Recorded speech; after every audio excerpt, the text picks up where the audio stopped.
ndotekita sangwe gaye kwirembo ari kwirembo Imana iraje ete nkosate gaya tizakangwa n'icyongereza wize tizakangwa n'ururimi uvuga tizakangwa na titiri ufite ntizakangwa n'ubweshe wigishijwe na oya tizakangwa n'ifaranga utunze oya Imana iraje ibendera ku musozi muremure tetiza elaniko sasa wiwi olosalame ride kotasema shetikita la salame kuegrave wiwi lolisa la meride kotasinima hetikita la zaidi kota ndakumva mana Imana iraje uwamenya amarenga yamenya guhunga mwaka huu Imana iraje ishe guhangana nawe ishe guhangana nawe ishe guhangana nawe ishe guhangana nawe ishe guhangana nawe ishe guhangana nawe wabandiwe ryo mu rusengero ishe guhangana nawe wa mutekinisiye we wo mu rusengero ishe guhangana nawe elande kotasema uwo mwambaro ubu bishop utakiranutsemo urawambuwe hari undi wambaye uwo mwambaro ufite urawambuwe hari undi wambaye ni kuwiteka mbwiye ngo nkubwire ingeso z'abantu zamaze kubambi abantu bibagiye Imana abakuye bibagiye inzitani Imana abakuyemo bamare barimo guko ingeso mbi bari mu kwanduza urusengero bari mu kwanduza nta muntu ukemera gukizwa bitewe n'ababandi batubwiye ko bakijwe ariko kandi bari mu kwanduza abashaka gukizwa ariko icyo cyubahiro abantu bari mu kwirata bagakora izangwa n'Uwiteka Imana ije kukibakuramo Imana ikicazemwe abandi kuko ni kuwiteka yantumye. Reka mbasuhuze inshuti bakunze ibirembo rigera tubifuriza umugisha w'Imana aho muherereye abari mu Rwanda abari mu mahanga mwese turabahaye ikaze mu kiganiro imboni y'umuhanuzi ariko kandi tunabifuriza kugomeza kunogerwa na gahunda Imana yabateguriye binyuze ku irembo rigera. Hanyuma kandi turanabwira wowe ubabaye wowe uri wenyine wowe ubona ko inshuti zagutaye wowe ubona ko urwaye wowe ubona ko nta yandi mahirwe agisigaye nari nkuzaniye irindi tangazo rikubwira ngo nturi wenyine uracyari kumwe n'Imana. Imana iracyakomeje gahunda yo kubana nawe niyo mpamvu tukubwiye ngo icara ukurikire iki kiganiro ndetse nibigukundira ugisangize n'abandi bagenzi bawe kugira ngo bere kubabara udufashe uwo murimo. Imbere yanjye ndi kumwe n'umuhanuzi n'umuprofete afite amavuta y'Imana uraza kumwumva ariko mbere yuko tuza kumuha umwanya ndagira ngo atangire abibwire uwacu muraho.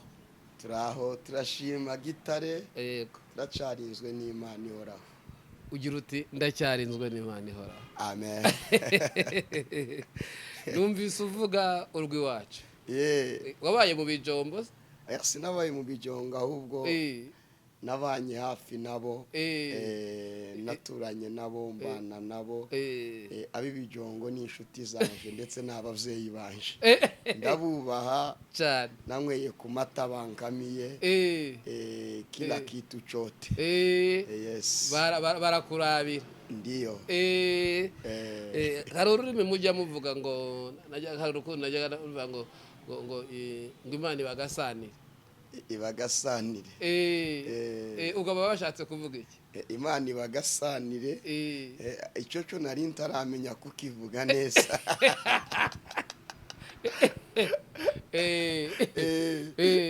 Uzakimbaza ubutaha nzaza nakibajije. Uzaza wakibajije abakambwe baho ngaho. Abakambwe bamaze babikamiritsemo babikuriyemo. Yes. Oya neza uyu umuntu akumvise ahita yumva ari uwacu rwose warabaye za Minembwe. Oya ntabwo mbazi za Rucuro. Zahe hose ntabwo mpazi ariko no nzahagira ndi kwamamaza Yesu. Igihe cyazo nikigera. Igihe cyazo nikigera nzahagira namamaza Yesu mvuga ubutumwa bwiza bugere ku bantu batandukanye kuko gahunda yaje ni ukuzenguruka isi kagira n'ahantu hagiye hatandukanye namamaza Yesu mvuga ko agiye kugaruka. Hari abantu batamenya ko aje ariko ni byiza ko twamamaza tukabivuga.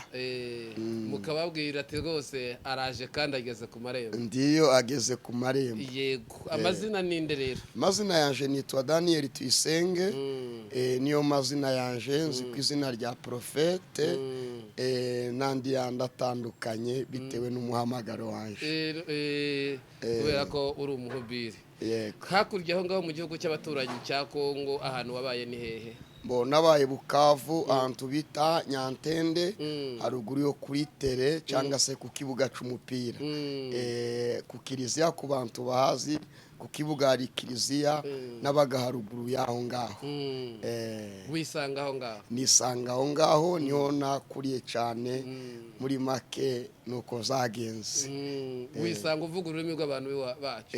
Niko nisanze cyane cyane ko aribo bansa n'abandeze turakurana nk'iyobokamana barantoza nta na kimwe muri make nababuranye. Aho bari hose Imana ibaha umugisha kandi bubaho cyane rwose. Tiyo bavuga nabi numva n'abantu beza bafite umwuka w'Imana. Wabigiyeho ibintu byinshi bikomeye cyane.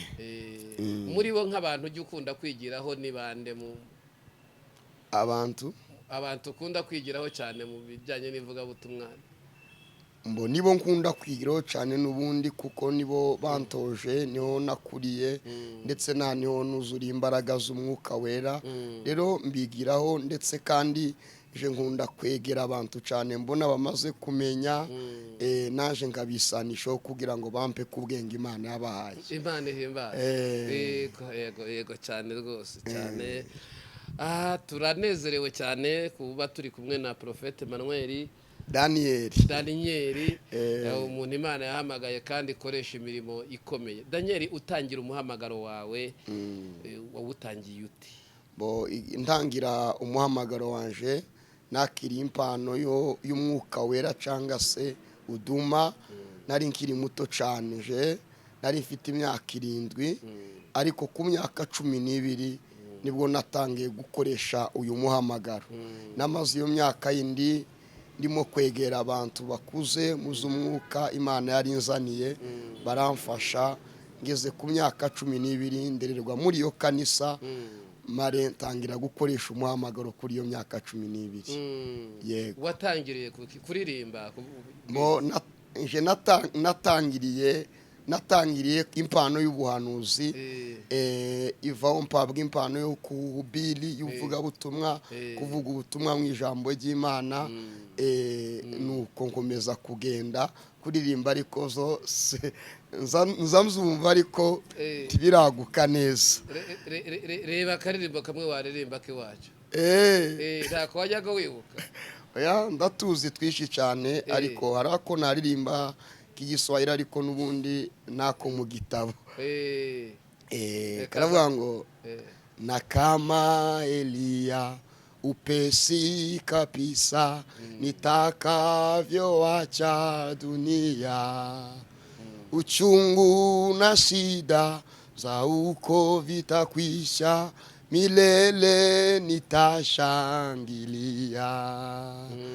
Bwana onayo magale maelfu na wenye ninayolifaa. Amina, amina. Unichagulie mwenyewe Bwanangu, nifike salama mbinguni. Ako nako mu gitabo. Inabaza bavuga ngo kandi nkuko Eliya yajanywe n'ingoga naje uko niko nzave inaha kajanwa mu bwami bw'Imana. Ubwo byose izago zose izaba bishize, hasigare guhimbaza Imana zonyine. Haleluya, amen. Baravuga ngo ubwo ibyago byose bizoba bishize cyane, hasigare guhimbaza Imana wacu we, hasigare guhimbaza Imana. Amen. Uzoguruka ute none? Uzogenda niki? Banumva sinzi ukuntu uzagenda ariko ikigaragara cyo nuko tuzaca mu rufu kugira ngo tumubone. Tuzaca mu rufu kugira ngo tumubone, ariko iziringiro z'abari mu rugendo nuko tuzota kugiye cyacu kigeze. Niko byanditswe byera. Abera tuzotaha, natwe abazoba bakiriho. Natwe abazoba bakiriho ngo tuzazuka, bazaduhindura twambara indi mibiri misha itandukanye n'iyi, maze tumusanganire Yesu. Icyo gihe tuzaba dusiza kahise. tuzaba dusize imibabaro ibiri waregaga gufa ntabwo ari ukubabara sinzi ukuntu abantu umuntu azapfa kandi yakiranutse bakamabarira bakavuza kamo ngo kucatashe tugomba gutaha rero gutaha kumukiranutse ni umunezero ndetse n'izishimo. Wakumva ayo magambo yawe yavuga ati none yogendeje sinzi igihe cange ariko kandi aze kumpamagara naje natambuka namwemerera kantwara kuko nico mparanira hano ntuye ntabwo ari iwanje si iwacu iwacu ni mu ijuru turabizi niho dutegereje umukiza kazo. Mwire n'abantu badukurikirana isaha ku isaha bahore biteguye kuko none yaza canga se akaza nkejo dore tumutegereje twiteguye igihe cyose agigukomeje ugihumeka umenye ngo uracamutegereje nuguri imodoka cyangwa se ukajenga inzu ukubaka umenye ngo yaza uhore witeguye kandi itabaza ryawe rigume ryaka uko wahamagawe ugumuko nguko. Ndagira ngo nubundi tuguha umwanya nubundi dukomeze twarimo tukiganira ariko ndaryoherwa nyine cyane kubera imvugo nziza mba numva hari anoyitinga birimo muri icyo kiganiro. Reka tuguhe ikaze rero niba ari ijambo wazanye hanyuma turaza gusoza n'ubundi dusenga nyuma kuko twinjiye mu kiganiro dukomeze. Karibu sana.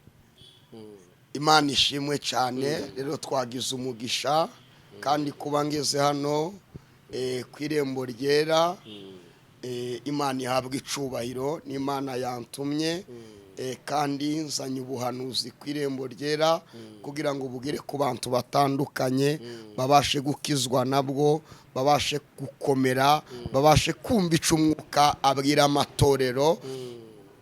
Kenshi Imana izivuga abantu ntibasobanukirwe ndetse ntibamenye neza ikintu Imana ishatse kuvuga ariko kandi Imana iravuga kandi Imana irakora ndetse kandi iyo umuntu yanze kumvira Imana azarimbuka ariko iyo twemereye Imana tukayumvira hari ukwemera hari no kumvira uwemera ntiyumvire azatungurwa. Rero kwemerera Imana no kuyumvira ni ibintu bitandukanye ariko bifatiye hamwe. Hari abantu bizeye bamaze kwizera Yesu bagira igihe nanone bararambika nibo babandi basigaye bitwara uko batari bagakiranuka ku manywa ariko mu kajoro ntibakiranuke. Barizeye bageze mu gihe barongera baragwa ariko ubuhanuzi nzanye ni ukubakangurira kugira ngo umuntu wese yongere azutse ryatabaza ryiwe kuko Kristo ari ku irembo ari bugufi araje ndetse n'ibimenyetso zo kuza kwe zamaze kuboneka. Imana ishimwe cyane. Lopenize elande kosega ndetse warwanuza Imana yampaye buza kubwira abahamagawe abari mu murimo w'Imana ndetse bukabwira abaturage bisi yose kugira ngo bamenye guhindukira Uwiteka kuko icari igihe cyo kwegera Imana. Imana ishimwe cyane. Shishe icanditswe twifashije icanditswe undebere bazundebere muri Yeremiya ku gice cyaho ni ca 4 n'umurongo waho wa 3 umare usome n'umurongo waho wa 4. Yeremiya igice cya 3. Yeremiya sura 3 kwa mustari ndiyo igice cya 4 umurongo waho wa 3. Igice cya 4 umurongo waho wa 3 ndiyo. Ibyo ni byo Uwiteka abwira abantu b'Ubuyuda. Sasa izo ni zo Uwiteka ari kumukubwira abantu b'Ubuyuda abantu b'i Rwanda abantu b'imahanga abantu b'impande zose. Umva amakuru Uwiteka kuzaniye muri uyu mwaka amakuru Uwiteka kuzaniye mwabino bihe bitoroshe sinzi aho bigukomereye ariko hari amakuru Imana ikuzaniye muri ibi bihe. Endelesha aravuga ati Uwiteka avuganye nawe ngo aravuga ati noneho ati ni murime imishike la pelizalande kotasikitega aravuze ngo ni murime imishike yanyu. Imana ikeneye ko hari ibintu wasigaje hari ibintu ugendana nazo hari uburyo Imana iri kukubona ikabona utari gukiranuka ariko irababaye iravuze ngo emera kuri mu mushike wawe. nimwemere kurima imishike yanyu. Bene i Rwanda impande zose nimwemere kurima imishike yanyu. kandi ntimukabibe mu mahwa. Mwe kubiba mu mango mufata ibintu nziza kandi mufite ibya mu mitima yanyu. Ugasanga umuntu karafasha abandi ariko umutima we ucanduye. Ugasanga umuntu ko arakora ibikorwa byiza ariko umutima we ucuzuyemo urugomo ndetse n'inzangano. Ariko Uwiteka yararebye izo zose izo bikorwa byawe, weretse abantu ko uri mwiza, wereka abantu ko ukiranuka, ariko Uwiteka yarakubonye abona wabize mu mahwa. Ariko aravuze ngo ntimukabibe mu mahwa. Amen. Imana ntikeneye kubiba mu mahwa. Kuragaragaza abantu kukijijwe ariko ugakora n'ibikorwa byiza, ariko nyamara Imana yakureba ikabona uri umupagani wo mu ikanisa, ikabona uri umupagani wamaze kuyoba inzira. Ariko Imana iravuze ngo etarazarande kotegraya rorasa edikita semanda, we kubiba mu mahwa ahubwo wikebera Uwiteka. Endeleshe haravuga ngo mwikebera Uwiteka, emera kwikebera Uwiteka, emera kugarukira Uwiteka kugira ngo akugirire ibanga, kandi mwikebeho ibikoba bikwiriye. Ucebeye ibikoba bikwiriye bitwikira imitima yanyu. Aravuga ngo mwabagabo mwe, yemwe mwabagabo mwe batuye Yerusalemu, mutuye inangaha iwacu, namwe mutuye hirya y'iwacu, namwe duturanye impande n'impande. Imana iravuze ngo nimwikebere Uwiteka kandi mukebeho igikoba gitwikira imitima yanyu. Ico nico kintu Imana ikeneye kuri wowe. Bitabaye izo ngizo ugiye guhangana n'Imana kandi tuzatsinda Imana. Imana izagutsemba kuko Imana izanye uburakari bwinshi bitewe nawe, ariko iravuze ngo ndacafite imbabazi, ndaciteguye kukwakira. Emera kwikebera Uwiteka, emera kongera ugaruke. Jambo ryaravuze ngo ukirudi nami nitakurudiriya. Niwemera kugaruka naje ndagira gute? Naje ndakugarukira. Aravuga ngo kandi uburakari bwanjye butaza bumeze nk'umuriro. Ulameteke satapelizalande kosegra. Ulasalame de masema. Endelesha komeza usome. Uburakari bwanje butaza. Hari uburakari Imana igiye gutegurira abantu banze kwemera. Hari uburakari bwamaze gutegurwa n'Imana. Umutima w'Imana wamaze gutegura uburakari ku bantu baze guhindukira, ku bantu baze kwemera, ku bantu baze gukorera Imana, ku bantu bari mu kuvangavanga ibintu. Ugasanga umuntu karavangavanga ibintu ari hano ari naha, karatambagira ahantu ariko avangavanga ibintu, yamaze kubishiramo ibindi bidakwiriye. Ariko Uwiteka aravuze ngo nutihana uburakari bwanje burasa bumeze nk'umuriro. Uburakari bwanje, hari uburakari bw'Uwiteka bugiye kumanuka buri nk'umuriro. Kandi nta wabasha nameni kotarazarande kotega lwazarandi kitasema. Kabone nubwo wabarize karate, nubwo wabarize amashuri, warize kaminuza, uzi kumenya ibihe, uzi kugenga ibihe neza, uzi kuvuga Icongereza n'Igifaransa neza, ta kintu cyatuma uzimya uburakari bw'Uwiteka uretse ijambo rimwe gusa ryitwa kwemera Imana. Kwemerera Imana ugaca bugufi. Nutemera guca bugufi, uburakari bw'Uwiteka ntabwo uzabukangisha Icongereza wize, tuzabukangisha Igifaransa wamaze kumedita neza muri no. Ahubwo uburakari bw'Uwiteka bugiye kuza busa n'umuriro nutemera kumva ngo wihanugaruke bitewe n'ububi bw'ingeso zanyu. No petikisa Imana yambwiye ingeso z'abantu zamaze kuba mbi. Abantu bibagiye Imana yabakuye, bibagiye inzitane Imana yabakuyemo, bamare barimo gukora ingeso mbi, bari mu kwanduza urusengero, bari mu kwanduza. Nta muntu ukemera gukizwa bitewe n'ababandi batubwiye ko bakijijwe, ariko kandi bari mu kwanduza bashaka gukizwa. Ariko icyo cyubahiro abantu bari mu kwirata bagakora izangwa n'Uwiteka, Imana ije kukibakuramo, Imana ikicazemwe abandi, kuko ni Uwiteka yandumye. Kane hasojwe hanyuma rero no petizalande kosegaye bureke yaho ngaho ureba otepediza elande kosaidi kosegaye lolazalande kotanse mandegegaye no petizi kitegaye lalazalande kota. Ndaza gusoreza mu canditswe cyo kiri muri Yesaya, ariko ndebere n'ubundi muri Luka igice cyaho cya 2 ku murongo wa 17. Imana ikeneye kuhindukira. Nudahindukira hari uburakari, hari umuriro Imana yanyeretse ugiye gutwika ugakongora. Etiketa semanda loperiza lande kotegaye. Utaza kuvuga ngo ni za profete ndabimenyereye. Niko zahoze yahiriye ngo mu nzu niko baza baca umugani. Ariko Imana ikeneye kugaruka kugira ngo uyu muriro w'Uwiteka utagutwika. Nyamara nugutwika uzosha kandi nta muntu uzogukiza. Icongereza n'ifaranga utunze, izo ufite kuri banke, imodoka utunze tizogukiza, izo wigira zose ndibizogukiza. Uzakizwa hagakijijwe no kwemera guca bugufi mu maso y'Uwiteka. Ariko bitabaye izo, uburakari bw'Uwiteka busa n'umuriro buramanutse kandi nta muntu uzobuhagarika. Niko Uwiteka avuze. Imana ishimwe cyane. Luka 10 no pediza egaye. Luka 2:17. Gitabo Luka igice cya 2 murongo wa 17. Avuze ngo iki? Aragira hati Ndiyo. No pedizi nikita babibonye lila zalande kose. batekerereza iby'uwo mwana nk'uko babibwiwe. Luka nakubwiye ngo usome Luka 2:17. Luka igice cyawo cya 2 ku murongo waho wa 17. Niko havuze. Niko havuga. Abumvise bose batangazwa n'iby'abungeri. Yego. Babibonye. Babibonye babatekerereza. Yego. Iby'uwo mwana nk'uko babibwiwe.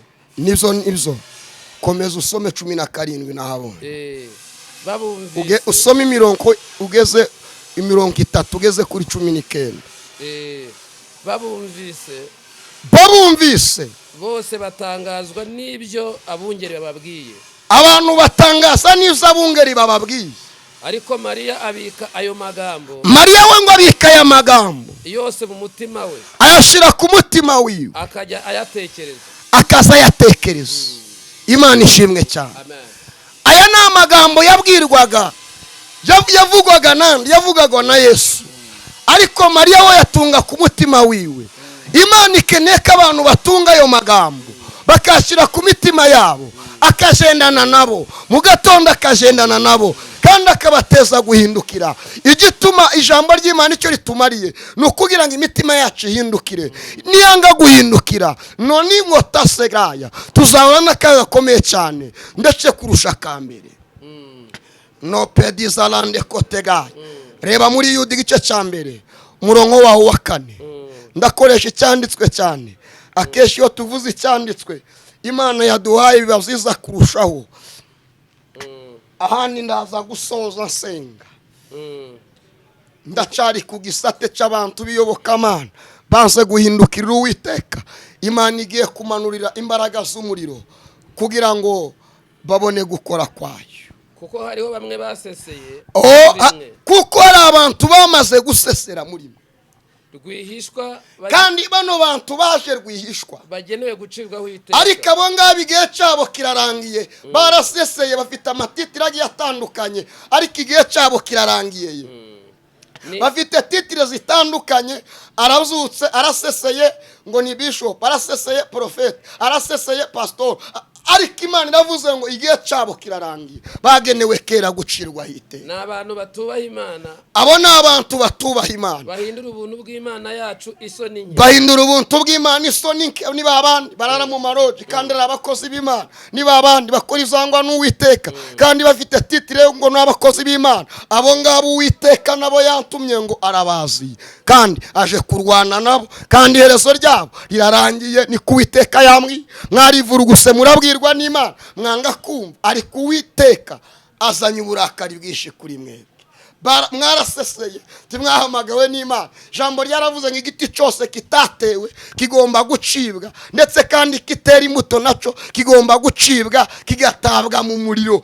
Ira ndekosegraye hari ibiti Imana igiye guta mu muriro kuko bitatumwe nayo, kuko bitatewe. Imana igiye kubita mu muriro kuko zanze kwera imbuto, bigiye gutabwa muri wa muriro twavuze mu kanya.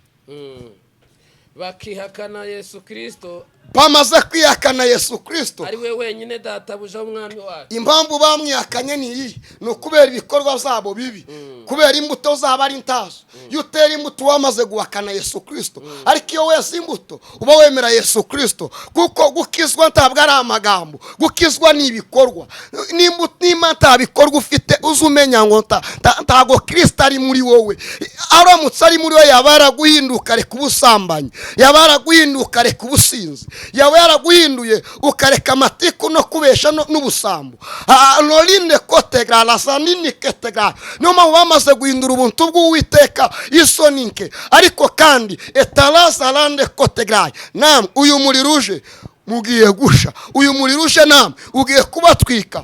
Mwabereye Kristo azimuto, rero gahunda yazo ntayindi nuko bigomba gucibwa bigatabwa muri uyu muriro umanutse, umanukiye Afurika, muri uyu muriro umanutse ugiye gusendera impande zose. Imana iraje ye kandi ije guhangana namwe. Ronde kotase ni Imana ihagurutse Eliya akora umurimo, ihagurutse bya bihumbi 200 bitarafukamira bayari bikora umurimo di ayo makote etosiki tasemana loperiza lande kota. Umenye ngura yambuwe etiko sasemanda. Izo faranga wize wakese etiki segaye, izo modoka wakwe mu manyanga no petiki sasemana. Igihe kirageze kugira ngo uzamburwe omeni kotase. Imana ije kukwigisha oteza lande kote gaye. Acira kumva ishuri ry'Imana kuko waburiwe keshi wanga kumva. Imana nayo ireza ibyo wakoze, ireza ayo manyanga yawe, ireza amatiku wakoze, iravuze ngira kumanukiye, isanya umuriro utwika ukongora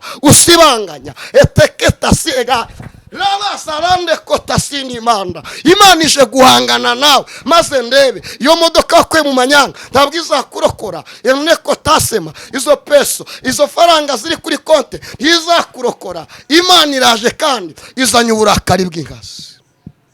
Komeza gusoma ijambo ry'Imana. Yego. Noni nezalande kikisa. Hetekita tatiza elalisa lande kosega. Lopeliza lande kosaidi mase kuega. Hetekita la saidi merida sasema. Endelesha. N'abamarayika batarinze ibyo kwizera. N'abamarayika batarinze izo kwizera. Ubutware bwabo ni babandi. Ahubwo bakareka ubuturo bwabo. Bakareka ubuturo bwabo ni babandi bakurikiye nani Rusofe. Ibarindira mu minyururu idashira n'umwijima. Ibarindira mu minyururu idashira n'umwijima kugira ngo bacirweho iteka ku munsi uko. Bagiye gucirwa iteka n'abantu bandi. Kandi ni Sodomu ni Gomora n'imidugudu yari ihereranye naho, kuko abaho batinze bakikisha ubusambanyi. Tunanigwerekera aho ngaho. Ujire muri Obedi, Obadiya igice cyaho nawo ca mbere ku murongo wa 4. Ndotakita sangwe gaye kwirembo ari kwirembo. Imana iraje ete nkosate gaya. Tizakangwa n'icyongereza wize, tizakangwa n'ururimi uvuga, tizakangwa na titiri ufite, tizakangwa n'ubweshe wigishijwe na oya, tizakangwa n'ifaranga utunze oya. Imana iraje kandi niwo utumye uza kubera ko wanze guhindukira. Etikitasi hari ibintu wicayemo Imana igiye kugukuramo ikazicazamo abandi nabo bakarya kubera ko bisuzuguriye mu Imana. Biteye Imana kubabara. Imana ije kubikukuramo izicazemo n'abandi. Babandi bubasha Imana, Imana igiye kubibaterekamo kugira ngo babirye utakiriho. Kubera iki? Wabisuzuguriye mu Imana, wazanye ubwibone. Imana ije kugutatanya igira abandi yicaza. Somali Obadiya igice cya mbere ku murongo wa 4 stari wa 4. Tusome tusikie neno la Bwana. Naho watumbagira ukagera hejuru. Naho we watumbagira ukagera hejuru ukumva ko ukomeye, ukumva ko uri umunyamaboko, ukumva ko ufite uburinzi buhagije. Imana iravuze ngo naho watumbagira ukagera hejuru, ndetse ngo icari cyawe ukacarika hagati y'inyenyeri. gufata icyaro ukacarika hagati y'inyenyeri uba ugeze kuri rwa rwego wumva ko nta kintu cyagutera ubwoba, nta kintu cyoba kikigukanza, wamaze kugira ibintu bikurinda. Ariko iravuze ngo no watumbagira hejuru ukihumuriza ukavuga ngo ndakomeye, mfite imbaraga zihagije, icyari cyawe ukacarika hagati y'inyenyeri. Ariko Imana yaremye ijuru n'isi, Imana yadendesha inyanja, iravuze ngo ije kuhakumanura ugwe hasi, ni kuwiteka avuze. No petase ga rekera aho ngaho. Amen. Ndesalande kosa urabureba muri Yesaya. Yesaya igice cyawo cya 13. Imana yambaye izo zanditswe. Ni nalasalande kota saidi egra. Naho za kuza no kugarukira muri ico gitabo. Igice cyawo cya 13 ku murongo waho were ku murongo wa kabiri. Uraza kumanuka ushitse nko ku murongo wa 7. Opetike sansegaya alasalande kotaidima.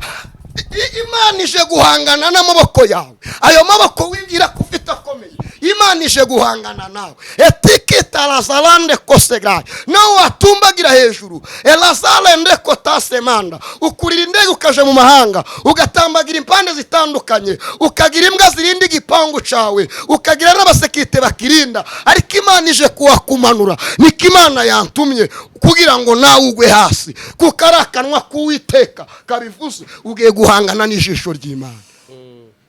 Nimushinga ibendera ku musozi muremure Tetiza elaniko sasa. Wiwi olosalame ride kotasema. Shetikita la salande kuegrati. Wiwi lolisa la meride kotasinima. Hetikita la zaidi kota ndakumva mana. Imana iraje. Uwamenya amarenga yamenya guhunga. Mwaka huu Imana iraje. Ije guhangana nawe. Ije guhangana nawe. Ije guhangana nawe, ije guhangana nawe, ije guhangana nawe, ije guhangana nawe. Wabandiwe ryo mu rusengero, ije guhangana nawe. Wa mutekinisiye we wo mu rusengero, ije guhangana nawe. Elande kotasema, uwo mwambaro w'ubishop utakiranutsemo urawambuwe, hari undi wambaye uwo mwambaro ufite urawambuwe, hari undi wambaye. Ni kuwiteka mbwiye ngo nkubwire, Imana irakuziye. Icyo waba uri cyose Imana yakuremye gusa, igiye kukwereka ko uri toto urese egari inome nikitaza egari irizi nikitase, igiye kukwereka ko udafatitse mu maso yayo kubera ko wayisuzuguye. Usomera aho ngaho twumve, usome gake gake numbisha uzi gusoma neza nk'umuntu wize neza. Imana iguha umugisha. Yesaya 13 ku murongo waho ubere kuri 2. Usoma umanuka gake gakeya nk'umuntu uzi gusoma neza nguko nazumvise. Endereshe. Nimushinga ibendera ku musozi muremure w'ubutayu. Nimushinga ibendera, nimwiyambura ayo makote, mushinga umuce bugufi. Musenga Imana, nimudasenga kababaye. Murangurure n'ijwi murembuze mubarembuze kugira ngo binjire mu marembo y'ijuru. Open kotase mubarembuze kugira ngo binjire mu marembo. Nategetse intore zanjye kandi Imana yategetse intore zayo. Nahamagaye abagabo banjye, ingabo zanjye. Imana ihamagaye ingabo zayo. Hetikita zaidi kitamana we. Ima la salande kopeidemas. Wakangutse wa mugabo. Kanguka wa muzeyi we. Kanguka wowe. Kanguka wa musore we. Kuko Imana yababaye. Imana iraje. Uyu mwaka Imana iraje. Imana ije guhangana nawe. Lopedizelande kotega. Zishimana ubutwari. Izo ngabo zishimana ubutwari ngo zimare uburakari bwanjye. Zakiri izi ngabo zakiriye mission Imana izihaye, ndetse ziyakirana umunezero kuko zamaze kubona ko shebuja Imana yamaze kurakara ibabajwe n'iza biri mu gukorwa. N'ukuntu abantu baye banga guca bugufi, Imana igizaga yinda ku bwabo. None ingabo Imana ihaye mission zakiriye mission zinezereye kugira ngo Imana izikoreshe nimara kuzitukitisi. Hetekita la salande kosega. Lava saidi kita la saidi kisangaya. Imana igiye kuzikoresha zakiriye zinezerewe nazo, zakiranye umunezero kugira ngo zimara agahinda Imana ifite. Imana imaze ifite agahinda, niyo mpamvu yohereje zino ngabo kugira ngo zitumike. yohereje zigiye gutumika zigakora akazi icyo waba uri cyose umenye ngo Imana irazohereje nimba utiyanye Imana irazohereje kandi ugiye kuzima. Endelesha mpendwa, usome ujumbe huu ufike mataifa na mataifa. Kandi umuntu wumva iyi message akayikurikirana akayikurikiza neza Imana iramweza umugisha. Umuntu wakira iyi message akayigeza no ku bandi arakira igitangaza k'Imana agomba kwakira umugisha w'Imana kubera ko iyi message igomba kugera ahantu henshi. Enoni kotega ukimara kubona iyi message tuyihererane otita lazarane kotega isangiza abazungu isangiza abirabura isangiza impande zose kuko Uwiteka aramanutse kandi azanye uburakari bwinshi. Endelesha olamokota petikisidikia ndola salane. Nimwumva ijwi n'ikiriri cy'abantu benshi mu misozi miremire kimeze nk'ikishyanga rikomeye. Mwumve n'urusaku rw'amahanga y'abami ateranye. Aho hantu wasubire ntabwo wasomye neza. Nimwumve ikiriri cy'abantu benshi. Nimwumve ikiriri cy'abantu yemwe baturage. Mu misozi miremire kimeze nk'ikishyanga rikomeye. Kimeze nk'ikishyanga rikomeye. Mwumve n'urusaku rw'amahanga y'amahanga ateranye. Arateranya ama. Uwiteka Nyiringabo aragera ingabo zo kujya mu ntambara. Uwiteka aragira ingabo zo kuja mu ntambara. Iki gikorwa kigiye gukoreka nta muntu ukizanye n'Uwiteka ukizanye bitewe n'izaha z'abantu. Elandeko tapeniza landeko sega ntabwo mbica ku ruhande n'Uwiteka ubizanye bitewe n'izaha gusa abantu bahaye bakora bakaba basimana bitumye Uwiteka azana uburakari bw'inkazi kugira ngo ahangane nawe. Amen. Uwiteka azanye uburakari. Ola peniza landeko sega. Uyu ni umunsi w'Uwiteka kandi uzanye uburakari bukomeye. Penineza landeko tasega. Abantu mwabaye ndabimenyereye we etasega mugiye kubura ubuhungiro etita lazarande kotega kubera ko mwaze kwemerera Imana irabagoragoza. Imana ikora buri kintu cyose kugira ngo irebe ko mwohindukira ariko ntizabakundira ariko mugiye kuburaho mutata none ko tasega mugiye kubona Imana ko yarakaye koko. Komeza usome dusenge. Dore umunsi w'Uwiteka uraje uzazana uburakari. Umunsi w'Uwiteka abaturage mwese bantu bose mukurikiranye bantu bose mukiri bazima Uwiteka umunsi w'Uwiteka urageze kandi uzanye uburakari bw'inkazi. N'umujinya mwinshi uhindura. Bega umujinya we enoni kotapelizi nikita uhindura igihugu cyose umwirare. Urimbura abanyabyaha bose. Uje kurimbura abanyabyaha bose bagishiremo. Bo muri cyo bagishiremo. Bo muri cyo bose bagishiremo. Nta munyabyaha uzagisigaramo kuko banze kwemera. Etikita lazarande kotega. Uje kurimbura abanyabyaha bose bo muri cyo bamare bagishiremo Imana igishiremo abayubashe. Inyenyeri zo mu ijuru no ku butaka. Inyenyeri zo mu ijuru no ku butaka ntibizaka kuri uyu munsi w'Uwiteka. Izuba rizijima. Izuba rigiye kwijima rikirasa n'ukwezi umwezi wako kudigidikitala zaidi miniko tasema komeza labini fokoegrani wila zalande kotanga ekosega zanabisi mbaho Imana igiye kubahana mw'abantu bisi mw'abaturage bisi. Imana ije kubahana nimutiyana mugiye kubona Imana nimutiya Imana ije kubahana ibahora izo mwakoze bibi.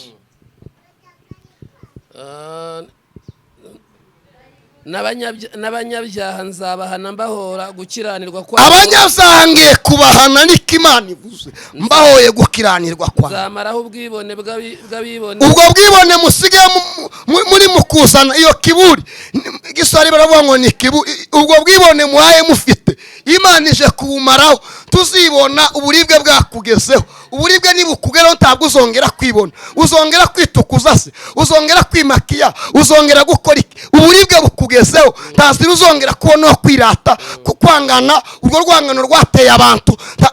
Umunsi w'Uwiteka ugiye gutuma ubwo bwibone bwawe burangira, ugiye gutuma ayo manyanga yawe arangira, ugiye gutuma hetekita lazalande kotara binimo sansegaye urarandikita. Wiwi ndakumva mana, ubwo bwibone bugiye uyu munsi w'Uwiteka uje kurangiza ibyo byose wakoraga bihabanye n'Uwiteka. Kubera uwo munsi ugiye kubirangiza byose. Nzamaraho ubwibone bw'abibone n'agasuzuguro. Mwabibone mw'Imana irabasiye n'agasuzuguro k'abanyagitinyiro. Mwe musuzugura kubera umwanya Imana yabasizemo. Ako gasuzugura Imana ije kukamaraho. Amen. Subiramo umurongo wonyine gusa se nse nk'usenya sose. Nzamaraho ubwibone bw'abibone n'agasuzuguro k'abanyagitinyiro. Nzaga ari abantu Imana ije gushyira kuri tekeri, hari abantu Imana ije gucisha bugufi kubera ko banze kwemera guca bugufi. Imana yaravuze ntibaca bugufi, ariko isanye n'izo ngabo bagiye guca bugufi. Bazanga bazemera, bazibushe bananutse, bagiye guca bugufi kukarakanwa k'Uwiteka kabivuze. Imana ibagirire neza. Mwakira ubuhanuzi bw'Uwiteka mu izina rya Yesu. Tugiye gusenga Imana. Notikitasegaya olopeliza lande kotangaya no pelide kosegaya loliza lande kotangama tuteliza la semanda loli etakikisegaya. Ijambo ryaravuze ngo abantu banje bishwe no kutamenya. Otikitegaya, ariko Imana iragukeneye. Imana ikeneye kwitunga mu bugingo bwawe. Nimba arasubiye inyuma, oti elance hari izo wakoraga bidakwiriye, emerera Imana. Loli etanse, emera guca bugufi. Oti lazalande kota, duhamagare planimo sansema, tugusengera Imana. Oti kosanse, warananiwe, wacitse intege, hari aho wayobye, hari aho wananiwe, hari aho watandebukiwe, ariko ndagira ngo wongere wemere Imana, wegere Imana. Imana nayo izakugirira ibambe, ariko nutihana uyu muriro w'Uwiteka ugiye kugutwika. Kandi ntabwo ari kera biremwe nona, ntabwo ari izacera biremwe vuba, ntabwo ari izacera. Imana ibinyereka mwiyerekwa yambwiye ngo abantu bemera kwemera aratanga imbabazi kubemera, ariko utemera agiye gura n'uburakari bukomeye, kandi bagiye gutaka umubabaro n'uburibwe bigize gute bibagezeho. Reka nsenga Imana. No pelizalande kota data la salande kosange graya. Data mu izina rya Yesu, data mwenye rehema, baba mwenye mpingu, ndasengera abantu bawe bamaze kwakira message, kandi wakira message akayihana mugenzi we, umwese umugisha, umukubiremo inshuro nyinshi, udahwema kudukurikirana, umwese umugisha mu izina rya Yesu Kristo. Kandi ukize benshi bayose inzira, bananiwe mu rugendo, ubambike imbaraga, bakomeze bundi busha. Ijambo ry'Imana ribazenguruke, imbaraga z'Imana ikomeye zibagote, buzura umwuka wera, bambara imbaraga nshya, wari utenebutse, uwemera kumvira. Tekita zalande kotagraya lo pelizalamewa. Wiwi urakoze Mana, mwokora ibitangaza kandi ukora izimbaraga mu izina rya Yesu Kristo. Amen. Amen. Nimero ya telefone ni 0788 72 91 46 0788 72 91 4 hamagara, twandikire. Imiryango irakinguye, tugufashe uyu munsi Uwiteka utakugereraho, kandi wari ufite akanya ko kwatura kugira ngo ubashe kwakiriza imbabazi. Imana igushyire ikimenyetso. Shalom shalom, turabakunda cyane. Amen.